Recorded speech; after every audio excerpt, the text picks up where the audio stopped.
Un cordial saludo a todos los oyentes de Radio María. Un día más, con la gracia del Señor, proseguimos el comentario del Catecismo de nuestra Madre la Iglesia. Estamos en la explicación de la oración y en concreto en el Antiguo Testamento, repasando las grandes figuras que son para nosotros modelos de oración. Entramos en un apartado nuevo, a partir del punto 2581, donde se habla de Elías, los profetas. El apartado anterior había sido el rey David. Ahora entramos en Elías, los profetas y la conversión del corazón, así tiene como título. El primero de los puntos es el 2581, que dice así: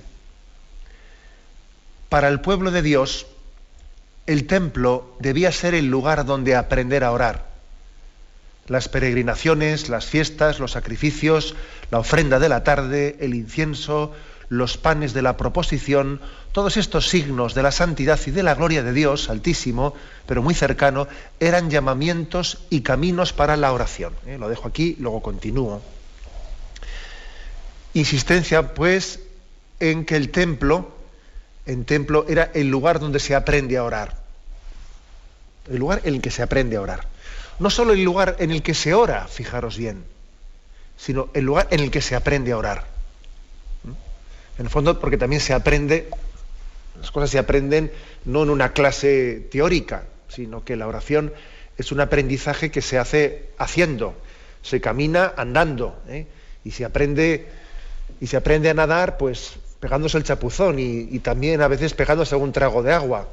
Así es la oración. La oración no puede ser una clase teórica. La mejor escuela de oración es la que tiene lugar practicándola. No creemos en metodologías, que no se adentran en la vivencia del misterio. Eso dicho así. El templo, por lo tanto, es un lugar en el que se aprende a orar.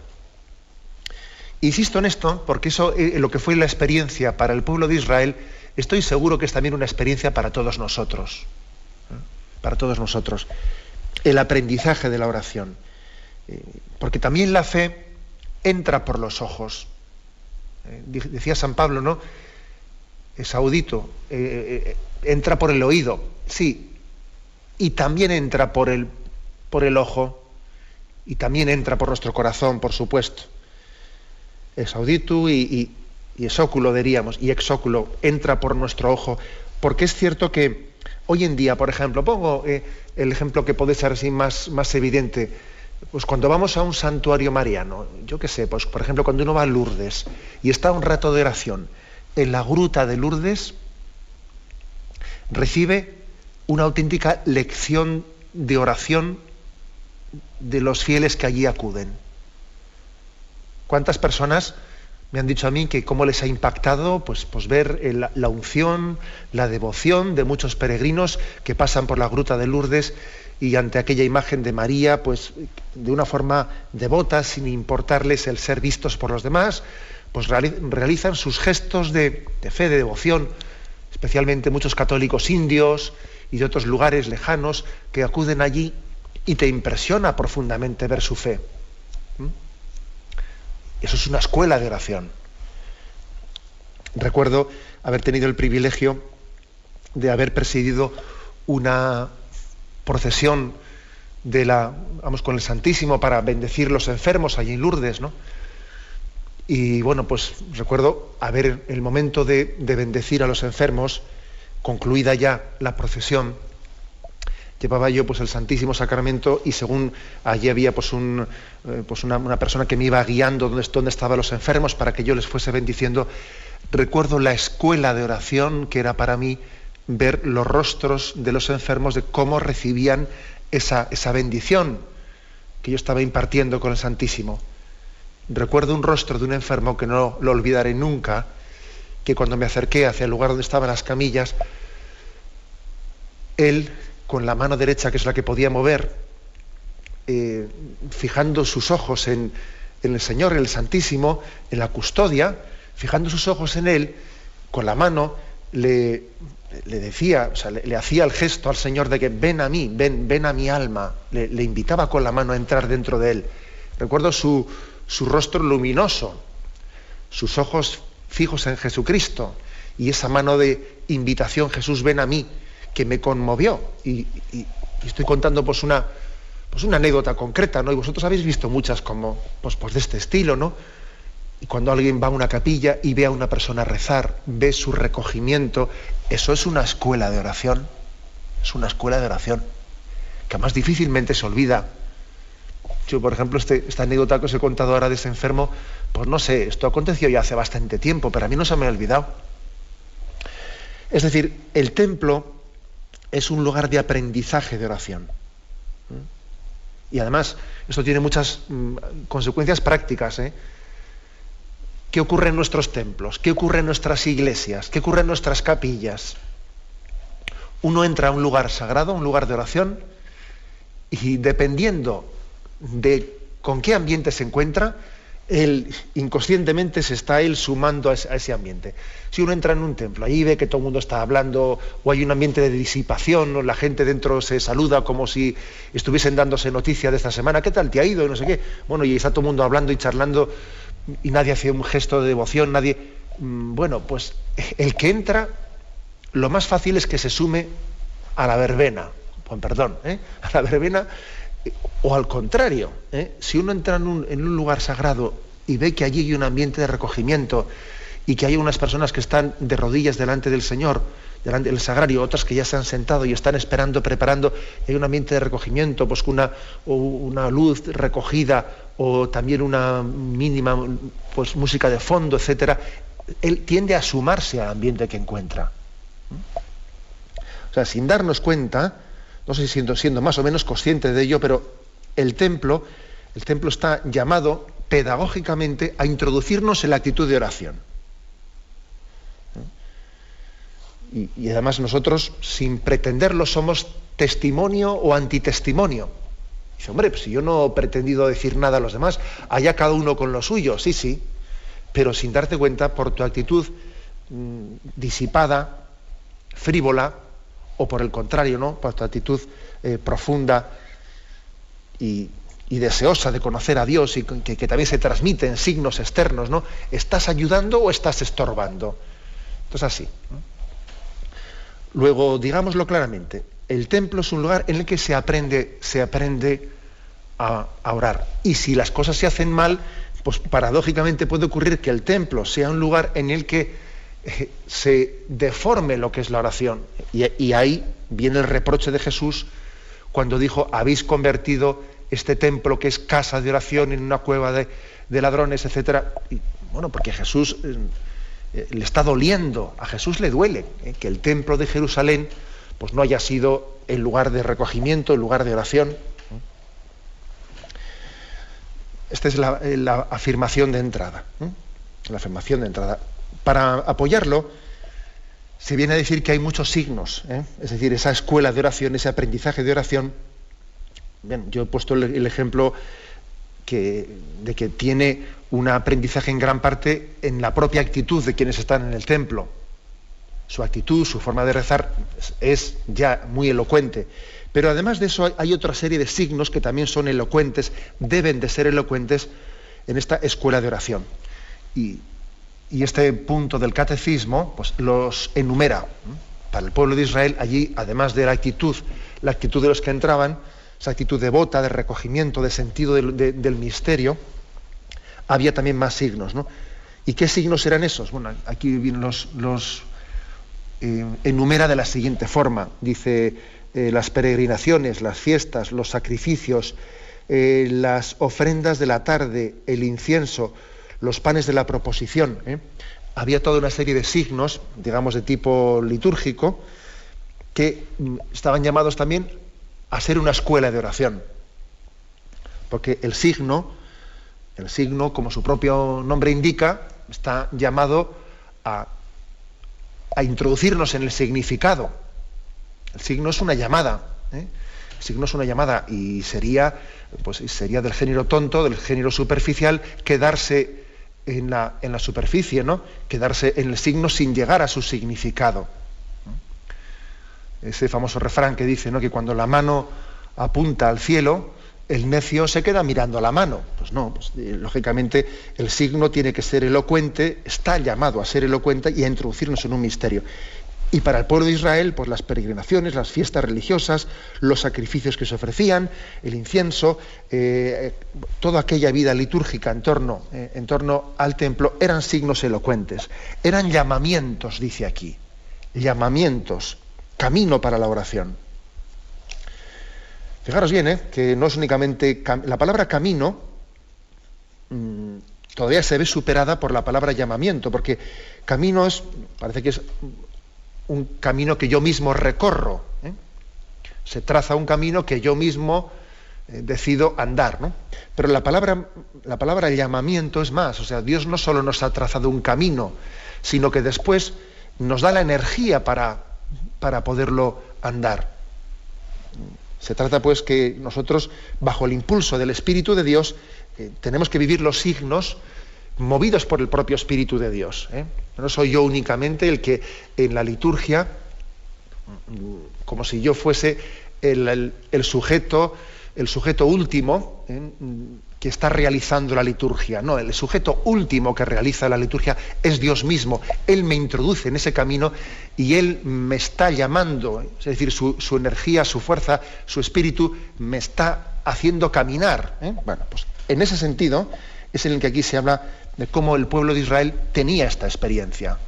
La tenía, estaba llamado a vivirla, a gozarla, a disfrutarla. Complementariamente se nos habla del punto 1150, en el que allí también se hablaba de los signos, estos signos elocuentes.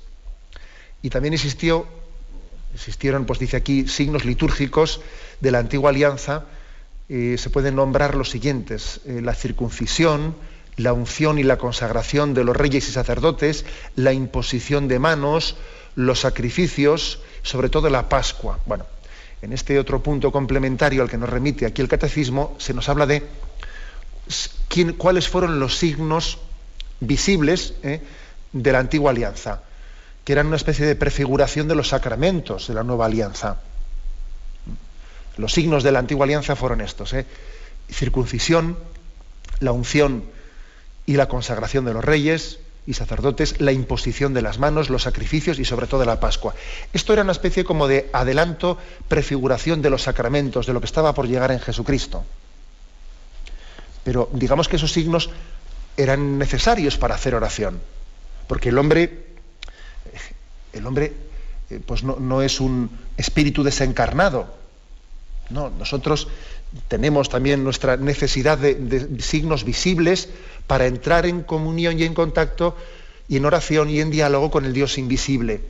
Dios tiene misericordia de nosotros y se adapta pedagógicamente a nuestra capacidad de entender. El Señor ha tenido misericordia y ya en el Antiguo Testamento el Señor estaba adaptándose a nosotros.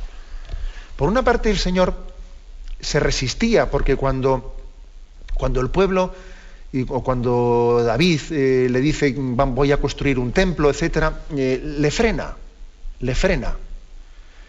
porque se da cuenta de que, aunque tenga buena intención, el hombre siempre tiene el peligro de pretender meterle a Dios en sus categorías, ¿no?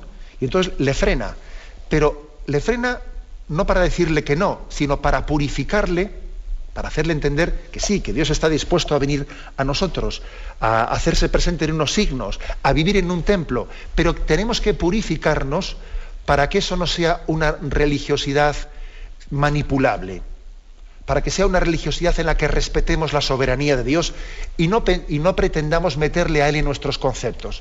Por eso primero le frena, primero le dice que no, pero más tarde, después de irle purificando, en su misericordia construye, le permite al hijo de David, a Salomón, construir el templo y habitar entre nosotros. Pero la historia de los profetas, que es lo que ahora vamos a explicar, demuestra que Dios tiene que estar continuamente llamando la atención, purificando, para que esa cercanía que tiene de estar con nosotros a través de signos, habitando en el templo, nosotros no hagamos de ella una manipulación, para que no deformemos el rostro de Dios, para que nosotros estemos siempre buscando su gloria y no pretendamos manipular la gloria de Dios a nuestro servicio, al servicio de nuestros caprichos, ¿no? Y de nuestras sensibilidades o ideologías. Este es, por lo tanto, ese equilibrio, ¿no?, que tiene Dios con nosotros en su misericordia, pero en ese camino de purificación. Tenemos un momento de reflexión y continuamos enseguida.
Escuchan el programa Catecismo de la Iglesia Católica con Monseñor José Ignacio Munilla. Continuamos con el punto 2581, después de habernos dicho cómo el templo de Jerusalén era el lugar de aprendizaje a la oración a través de muchos signos litúrgicos elocuentes que allí se hacían. Después, sin embargo, hace la siguiente matización. Dice: sin embargo, el ritualismo arrastraba al pueblo con frecuencia hacia un culto demasiado exterior. Era necesaria la educación de la fe, la conversión del corazón. Esta fue la misión de los profetas, antes y después del destierro.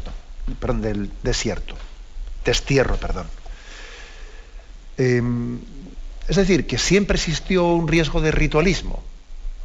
Por eso Yahvé no le puso reticencias a la construcción del templo. Sí, finalmente Yahvé bendijo la construcción del templo, pero estuvo siempre presente a través de sus profetas para superar el peligro del ritualismo o de un culto exteriorista.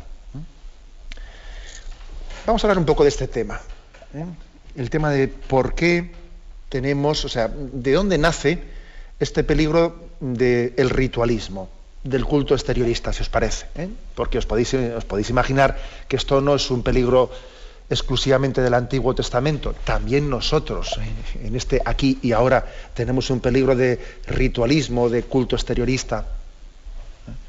Y el Señor, acordaros de palabras como aquellas que dice: este pueblo me honra con sus labios, pero su corazón está lejos de mí.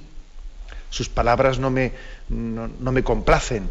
Hay palabras muy duras en las que el Señor, a través de sus profetas, nos viene a decir: mira, ese culto que me dirigís es un culto vacío.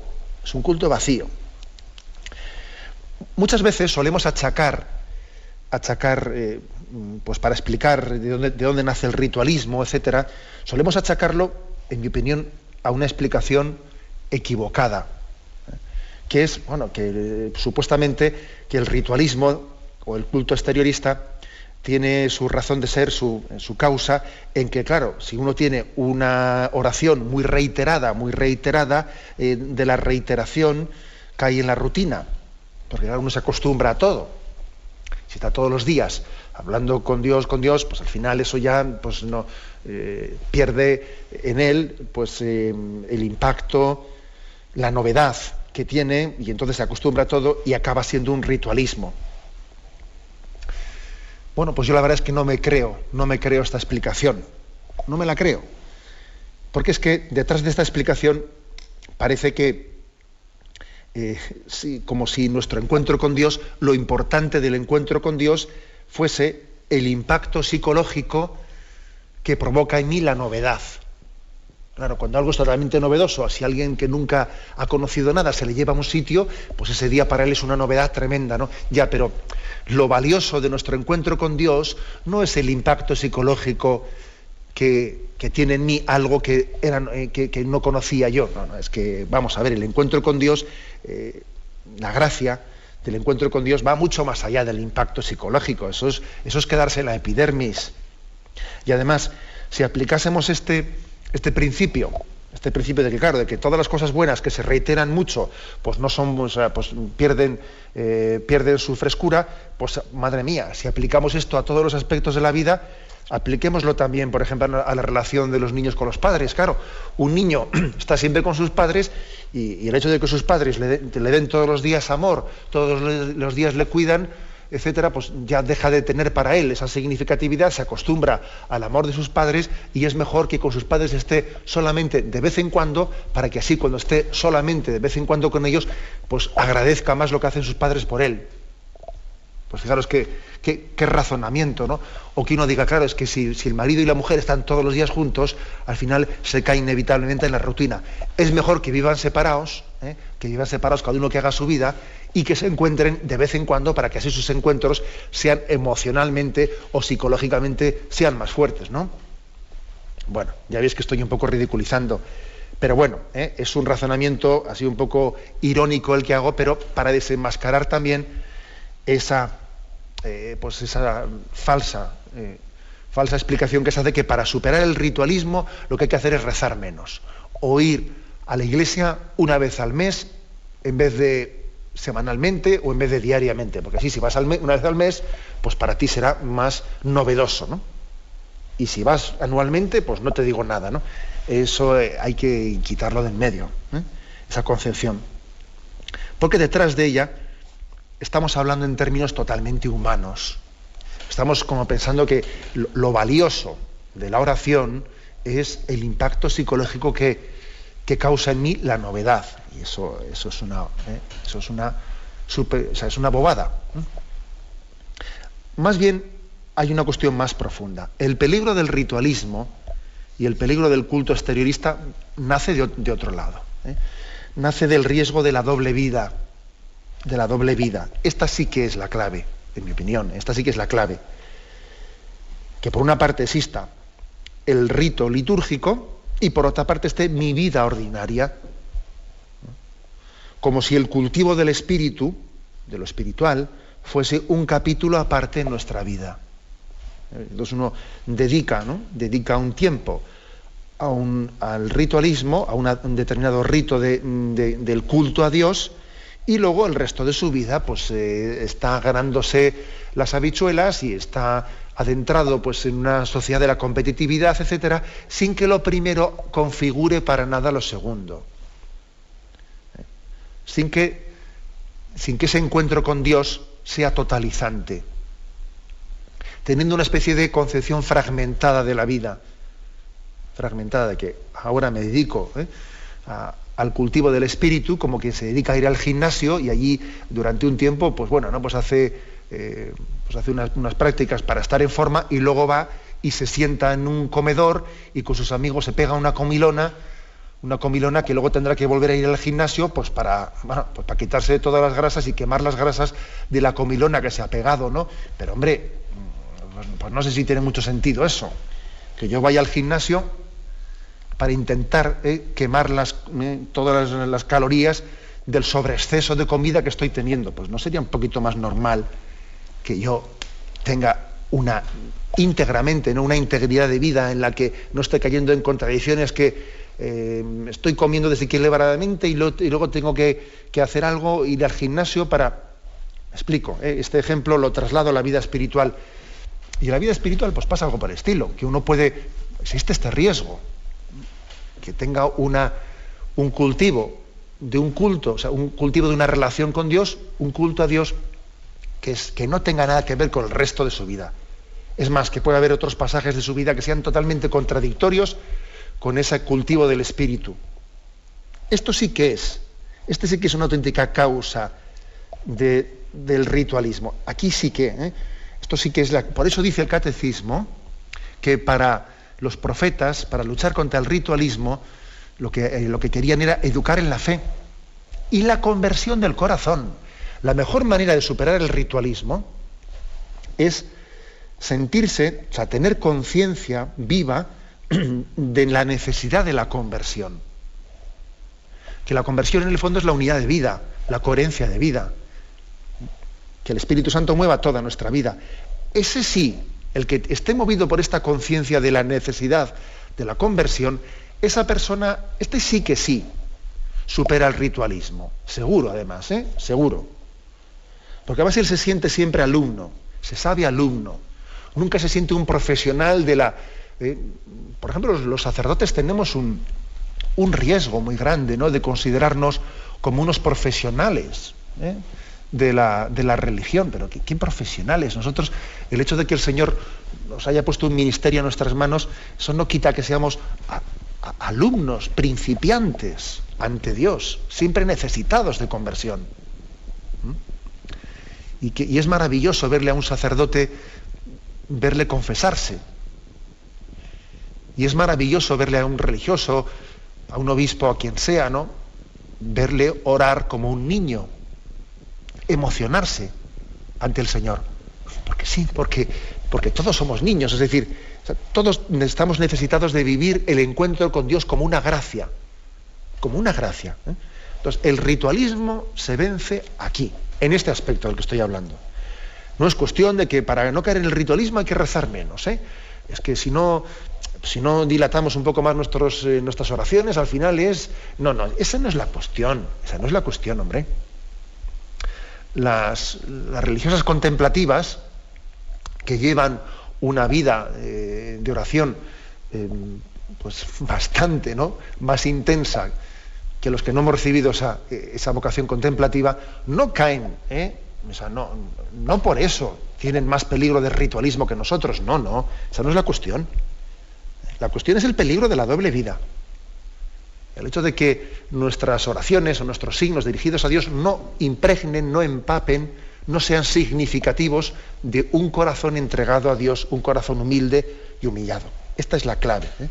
Y por eso Yahvé envía a sus profetas una y otra vez a Israel para clamar contra ese riesgo de ritualismo o de culto exteriorista.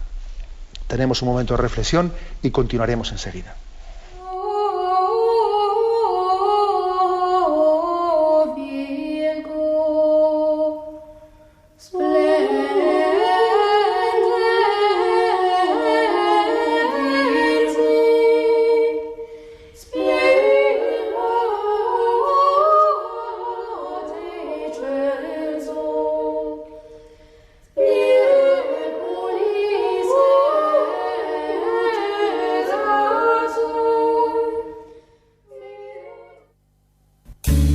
En María fueron guardados los tesoros de Dios, que la escogió como madre singular. El Verbo esperó el tiempo concreto para desposarse en ella con la naturaleza humana. María debía convertirse en la fuente de la gracia. Catecismo de la Iglesia Católica, pasando al siguiente punto, 2582, y dice así: Elías es el padre de los profetas, de la raza de los que buscan a Dios, los que van tras su rostro. Su nombre, el Señor es mi Dios, anuncia el grito del pueblo en respuesta a su oración sobre el monte Carmelo. Santiago nos remite a él para incitarnos a orar. La oración ferviente del justo tiene mucho poder. Bueno, es una breve presentación, pues, de Elías, padre de los profetas. Es un título precioso, padre de los profetas. Igual que Abraham se dice padre de los creyentes, Elías es el padre de los profetas. Los que hemos tenido la gracia de estar en Tierra Santa, cuando se va al monte Carmelo, allí se tiene un encuentro entrañable con aquella cueva, la cueva de Elías, ¿no? Padre de los profetas. De él se dice aquí, es de la raza de los que buscan a Dios. Y aquí se nos refiere el Salmo 23, el Salmo 24. Del Señor es la tierra y cuanto la llena, el orbe y todos sus habitantes. Él la fundó sobre los mares, Él la afianzó sobre los ríos. Y ahora fijaros, ¿no? Ahora viene en este salmo el decir, pero bien, este es el misterio de Dios, pero ¿quién es digno de dirigirse a Él y ser escuchado por Él, ¿no? ¿Quién tiene, para entendernos, entrada directa con Dios? A todo el mundo nos gustaría, ¿no? Nos gustaría tener una entrada directa. Y dice, ¿quién puede subir al monte del Señor? ¿Quién puede estar en el recinto sacro? el hombre de manos inocentes y puro corazón, que no confía en los ídolos, ni jura contra el prójimo en falso, ese recibirá la bendición del Señor, le hará justicia el Dios de salvación. Este es el grupo que busca al Señor, que viene a tu presencia, Dios de Jacob. Y en otras traducciones dice, ¿no? Esta es la generación de quienes te buscan, de los que anhelan tu rostro. O aquí traduce, esta es la raza de los que buscan a Dios, los que van tras su rostro. Como veis, traducir el hebreo tiene su dificultad para buscar, pero el contenido es el mismo, ¿no? Esta es la generación de los que te buscan, de los que anhelan tu rostro. Esta es la raza de los que buscan a Dios. O sea, tener raza. De Elías se dice que era un hombre de raza. Entendiendo por raza, pues el que era un buscador nato. Ser alguien de raza, no estás hablando aquí de racismos en absoluto, por supuesto, ¿no? Es una palabra metafórica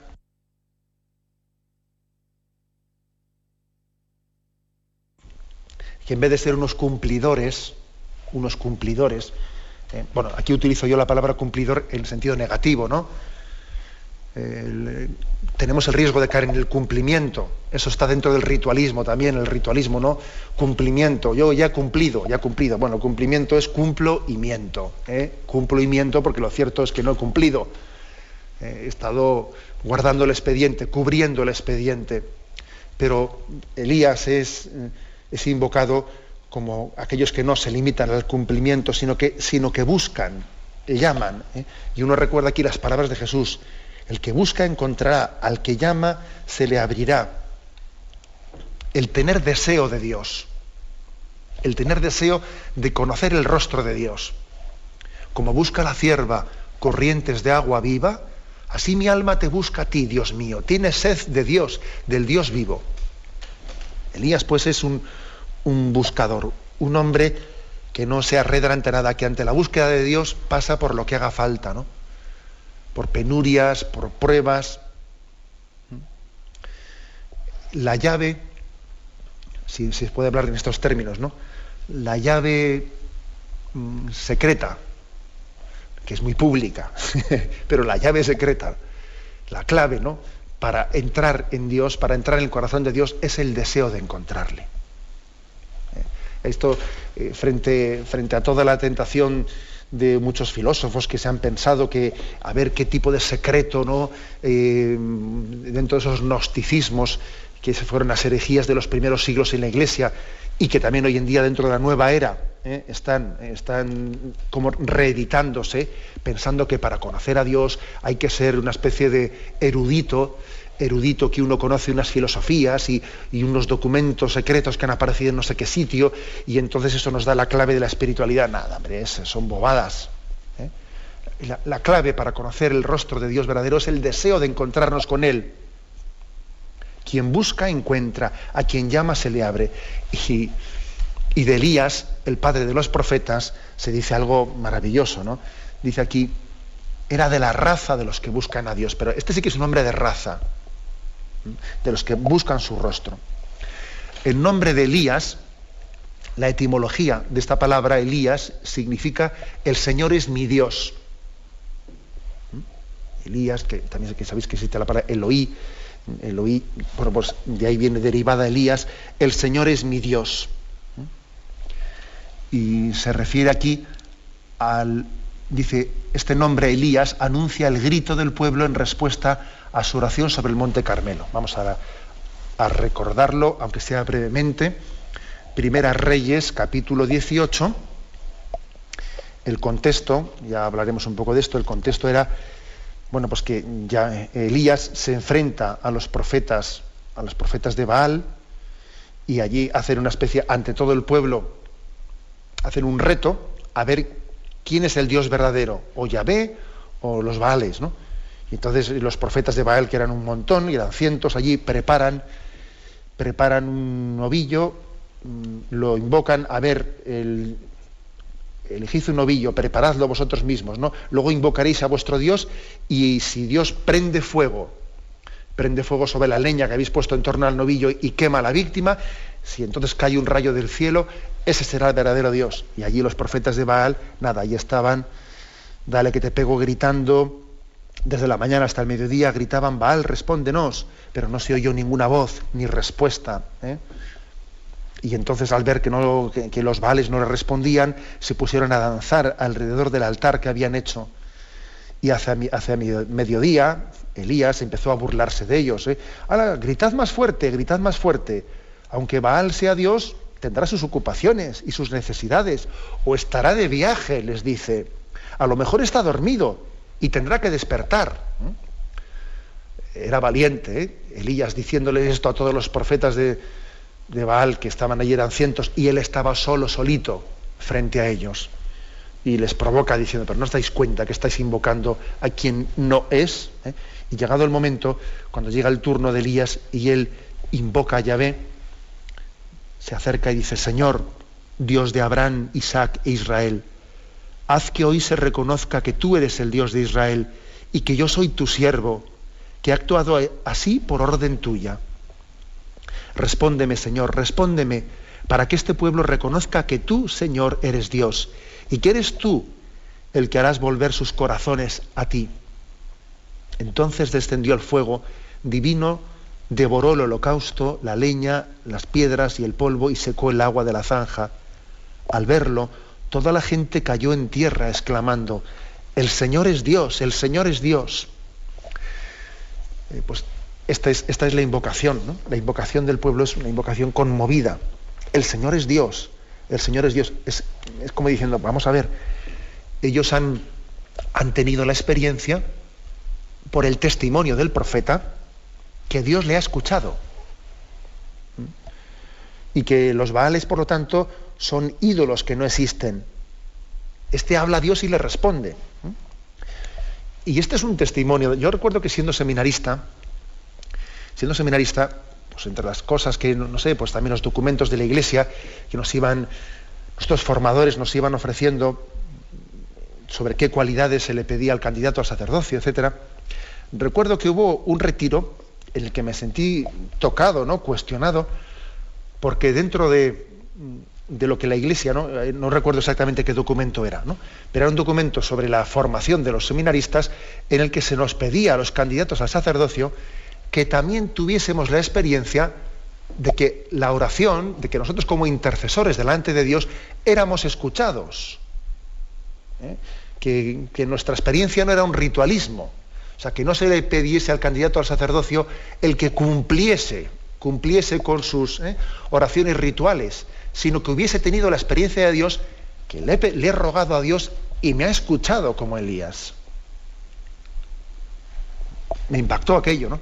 Me impactó porque yo dije, toma, pues, claro, y dije, es que claro, es lógico que digan esto, es una coherencia, pero te cuestiona, porque dice uno, mi oración, la oración que yo dirijo a Dios, tiene esa potencia de llegar hasta el corazón de Dios y obtener su respuesta, una respuesta tan contundente, ¿no? Bueno, evidentemente no es que pretendamos pues un literalismo de la aplicación del caso de Elías a nuestra... No pretendemos una aplicación literalista, pero tampoco interpretemos el episodio de Elías en un sentido simbólico, como si el hecho de que Dios nos escuche la oración fuese más bien una metáfora. No, Dios escucha realmente nuestra oración, si la dirigimos con hambre y sed de Él. Por lo tanto, es verdad que el episodio es un episodio que no es trasladable pues literalmente a nuestra vida, pero lo que sí que es directamente aplicable a nuestra vida es que tenemos que pedir a Dios con auténtico deseo, hambre de Él, confianza en que Él nos escucha y tener la experiencia de que Dios responde a nuestra llamada. Bueno, pues este punto, por lo tanto, termina diciendo, nos pone a Elías como padre de los profetas, modelo, y dice, Santiago nos remite a él, a Elías, para incitarnos a orar. Es un pasaje que posiblemente no suene mucho, porque está en el capítulo 5 de la carta de Santiago, y al final dice así, lo leo un poco con el contexto. ¿Sufre alguno de vosotros? Que ore. ¿Está gozoso? Que alabe al Señor. ¿Ha caído enfermo? que mande llamar a los presbíteros de la Iglesia para que lo unjan con aceite en el nombre del Señor y hagan oración por él. La oración hecha con fe sanará al enfermo. El Señor lo restablecerá y le serán perdonados los pecados que haya cometido. Reconoced pues mutuamente vuestros pecados y orad unos por otros. Así sanaréis, ya que es muy poderosa la oración perseverante del justo. Repito este versículo, Orad unos por otros. Dice, reconoced vuestros pecados mutuamente, orad unos por otros. Así sanaréis, ya que es muy poderosa la oración perseverante del justo. Ahí tenéis a Elías, un ser humano como nosotros. Oró fervientemente para que no lloviese, y durante 3 años y 6 meses no cayó una gota sobre la tierra. Luego volvió a orar y el cielo dio lluvia y la tierra produjo su fruto. O sea, digamos que el apóstol Santiago, siglos después, ¿no?, de Elías, está volviendo a recurrir a él como el modelo del hombre orante.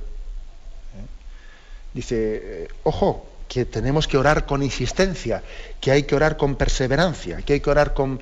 Es la invitación a la paciencia y a la perseverancia en la oración. Y dice que esa oración de unos, el reconocimiento de los pecados, unido a la oración de unos por otros, es sanador. Eso sí que es sanador. Esto es, así sanaréis, ya que es poderosa la oración perseverante. Me parece conmovedora esta expresión, perdonad que sea machacón. Es poderosa la oración perseverante. Porque el hecho de que nosotros tengamos una oración, empiezo a rezar, lo dejo, un día pido, otro me olvido, esa falta de perseverancia en la oración es indicativa de la falta de fe en la oración o de la falta de confianza en Dios. La no perseverancia indica mucho. La no perseverancia indica no únicamente que yo rece poco, sino que cuando rezo, rezo mal, rezo sin fe, rezo sin perseverancia, o con poca confianza, quiero decir. De la fe y la confianza se deduce la perseverancia. Si no hay perseverancia, es que creo, pero no mucho. La prueba es que para otras cosas en las que creemos de verdad, ahí sí que somos perseverantes. Ahí sí que no se nos olvida nunca. Que cuando llega el día del cobro del sueldo, eso no se nos olvida. Perdonad así un poco que meta el dedo en la llaga, pero es así. La perseverancia indica fe. Y entonces aquí se está diciendo que hay una potencia muy grande en la oración perseverante. Y Elías es el hombre que ora día y noche y es fiel porque confía en Dios, y es el hombre de raza, el hombre que busca, el hombre que tiene hambre y sed del Dios vivo y todo lo espera de él. Este es el modelo, el auténtico modelo que supera todo ritualismo y culto exteriorista. Es el profeta elegido como padre de los profetas para irnos purificando en nuestra relación con Dios. Lo dejamos aquí y vamos a dar paso a la intervención de los oyentes. Podéis llamar para formular vuestras preguntas al teléfono 917-107-700. 917-107-700.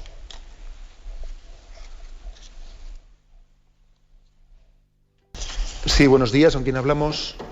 Buenos días, monseñor. Adelante, le escuchamos. Quería preguntarle una cosa. En la sección del catecismo, cuando habla de la oración, hay una palabra que dice economía. Entonces me gustaría saber qué quiere decir dentro de la oración, la economía. Bien. Y gracias por todo. Y ante todo decirle que estar ante el Señor cada día es un momento nuevo, es nuevo totalmente. No tiene nada que ver con uno con otro. Muy bien. Gracias a todos. Pues muy bien. Es verdad que dentro de nuestro lenguaje teológico se utiliza la expresión economía de la salvación. Y claro, como os podéis imaginar, creo haber hecho alguna referencia a esto cuando ha salido esta palabra, la economía de la salvación. No se refiere a la administración de los dineros, sino es utilizar la palabra en un sentido, la economía de la salvación, vamos a ver, yo qué sinónimo buscaría, no sé si voy a ser capaz ahora de buscar una palabra, pero es como diciendo lo referente a la salvación, ¿no? Lo referente es como diciendo todo aquello que hace referencia a la salvación, todo aquello que es adecuado, que está relacionado con lo nuestro, que es específico de ello, a eso se refiere a la economía, a lo referente a, digamos, sería, yo creo que es sinónimo utilizar tal término. Adelante, vamos a un siguiente oyente. Buenos días. Buenos días. Buenos días, sí. Don José Ignacio, soy Blanca Amelia. Y le quería preguntar, porque llevo muchos años haciendo oración, tratando con el Señor. ¿Por qué somos tan inconstantes? Además de lo que ha dicho de nuestra falta de confianza, de nuestra falta de fe, ¿por qué somos tan inconstantes? De acuerdo, bien, pues yo creo que es la combinación de dos cosas, ¿eh? Pues nuestra fe no suficientemente firme y viva, y luego nuestra condición carnal, nuestra condición de carne y sangre, pues que tiene también la herida del pecado original y que es muy propio de nosotros, bueno, pues que los dones de Dios nos resulte más insípido y sin embargo lo carnal nos resulte más atrayente. O sea, que vivimos esa contradicción en nosotros, que resulta que en un momento determinado me puede resultar más atrayente un programa televisivo que es de una basura y que tengo que hacer un esfuerzo para apagar la televisión y ponerme a rezar. Y yo sé que eso de estar echando la televisión es una basura, lo sé, pero aun sabiéndolo, me resulta más atrayente ese programa de televisivo y tengo que hacer un esfuerzo para coger y apagar la tele y decir, voy a rezar, voy a coger la Biblia.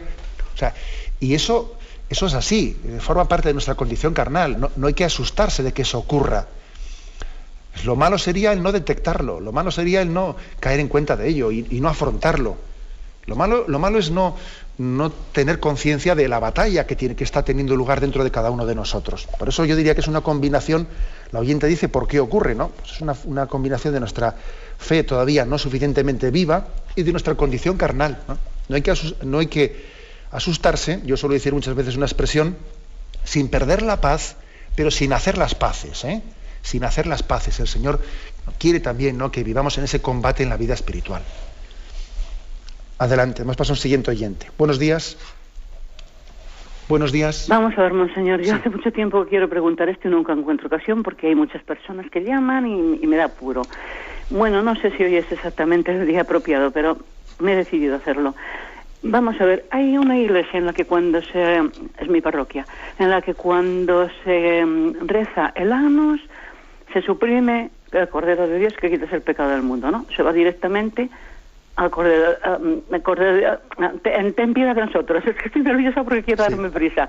Se suprime el ten piedad de nosotros y se va directamente al darnos la paz.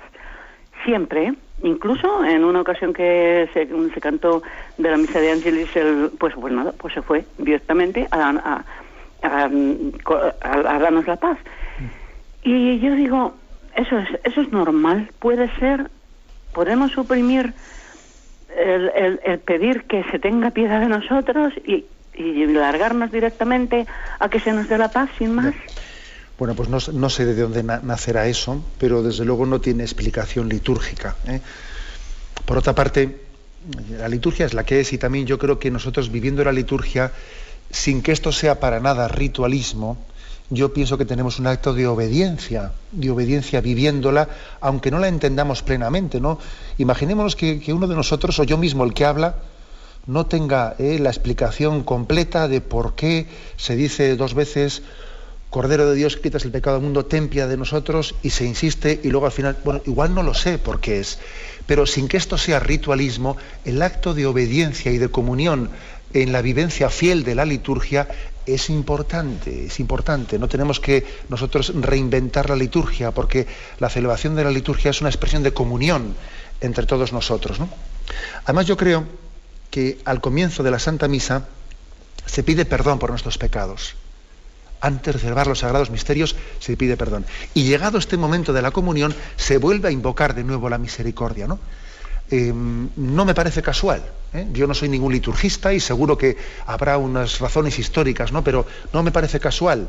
Es subrayar la conciencia de sabernos que no somos dignos de lo que vamos a recibir, que es un don inmerecido, ¿no?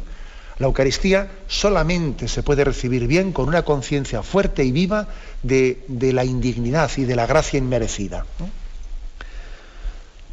Adelante, vamos a un siguiente oyente. Buenos días. Buenos días, Sí, monseñor. le escuchamos. Soy Carmen, me gustaría saber cómo hacer oración o dentro de la oración con mis padres fallecidos. Bueno, pues yo creo que hay distintas formas, ¿no? Una cosa es pedirle a Dios por el eterno descanso de sus padres, que seguro que usted ya lo hace, pedirle a Dios por el eterno descanso de sus padres, pero también usted pues puede, sin duda alguna, recurrir a ellos, invocarles, en la medida en que tenga conciencia que han sido pues, hombres de Dios, ¿no? Y que dice, pues confío en que estarán en Dios en el cielo, o en un estado de purificación, ¿no? Preparándose para ver el rostro de Dios. No olvidemos que también las almas, incluso del purgatorio, son también intercesoras por nosotros y entran dentro de la comunión de los santos, no exclusivamente los que están en el cielo, también los que están en el estado de purificación. Entonces, yo creo que usted sí puede también, cuando se dirige a Dios y se dirige a través, a veces lo hacemos a través de la Virgen María, también lo podemos hacer a través de los santos, de los seres queridos. O sea, usted puede también dirigirse a sus padres pidiéndoles también a ellos, ¿no? Que intercedan ante Dios por toda la familia, etcétera. O sea, ellos también pueden ser invocados como intercesores ante el misterio de Dios. Aunque sea brevemente, damos paso a una última llamada. Buenos días. Hola, buenos días. Sí, le escuchamos. Adelante. Mire, por favor, quería preguntar sobre la indulgencia plenaria.